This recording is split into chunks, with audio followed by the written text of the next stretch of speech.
Hi అండి. ఈరోజు మీ ముందుకి ఏ కర్రీతో వచ్చాననే కదా. అందరికీ ఎంతో ఇష్టమైన మటన్ కర్రీ అండి. మరి అది ఎలా తయారు చేసుకోవాలో చూసేద్దాం. మీలో ఎంతమందికి మటన్ కర్రీలో ముడుసులంటే ఇష్టమో కామెంట్ చేయండి. మరి ఈ మటన్ కర్రీ ఎలా వండాలో చూసేద్దామా.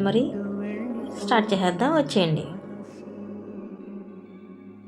ముందుగా ఒక కుక్కర్ తీసుకొని అందులో శుభ్రం చేసుకున్న మటన్ని వేసుకొని దాంట్లోని కొద్దిగా అల్లం వెల్లుల్లి పేస్టు, ఉప్పు, కారం, పసుపు, ఒక బిర్యానీ ఆకు, కొద్దిగా వాటర్ వేసుకొని కుక్కర్ మూత పెట్టుకొని ఒక 5-6 విజిల్స్ వచ్చేదాకా ఉడికించుకోవాలండి.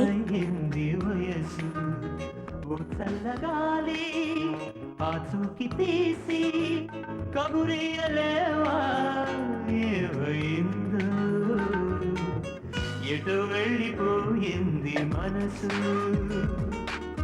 ఎటెళ్ళిందో అది నీకు తెలుసు. చల్లగాలి ఆచూకి తీసి కబురియలేవా ఏమైందో. ఈలోగా ఒక 4 పచ్చిమిర్చి, ఒక 4 ఉల్లిపాయలు సన్నగా తరుక్కొని పెట్టుకోవాలండి.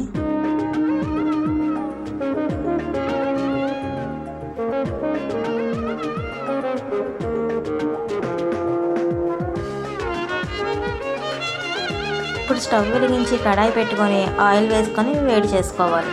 ఆయిల్ హీట్ అయ్యాక అందులో మనం ముందుగా తరిగి పెట్టుకున్న పచ్చిమిర్చి ముక్కలు, ఉల్లిపాయ ముక్కలు వేసి బాగా వేయించుకోవాలి.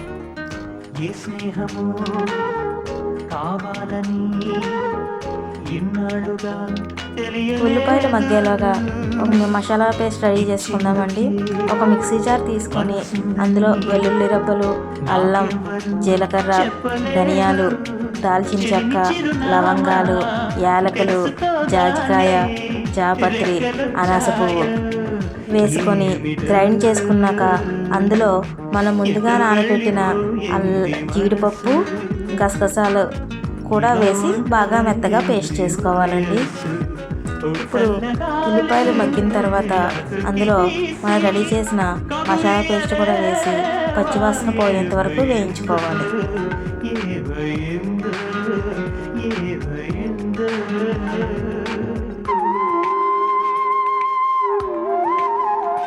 ఇలా వేయించుకున్న తర్వాత అందులో మనం ముందుగా ఉడికించుకున్న మటన్ ముక్కలు కూడా వేసి బాగా కలుపుకొని మూత పెట్టి మగ్గించుకోవాలి. అలా మగ్గిన తర్వాత అందులో కొద్దిగా కారం, ఉప్పు, పసుపు వేసి బాగా కలుపుకొని నీళ్లు పోసుకొని ఉడికించుకోవాలి.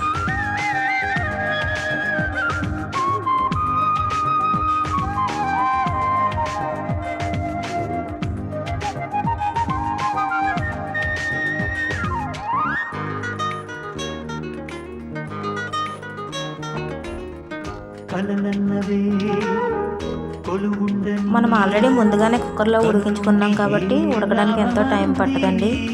ఇలా కూర దగ్గర అయిన తర్వాత సన్నగా తరిగిన కొత్తిమీర కూడా వేసుకొని స్టవ్ ఆఫ్ చేసి పక్కన పెట్టుకోవడమేనండి. అంతేనండి, వేడివేడిగా గుమగుమలాడే మటన్ కర్రీ రెడీ. ఈ మటన్ కర్రీ కనుక మీకు నచ్చినట్లయితే లైక్ చేసి కామెంట్ చేయండి. అలాగే మన ఛానల్ సబ్స్క్రైబ్ చేసుకోండి. Thank you.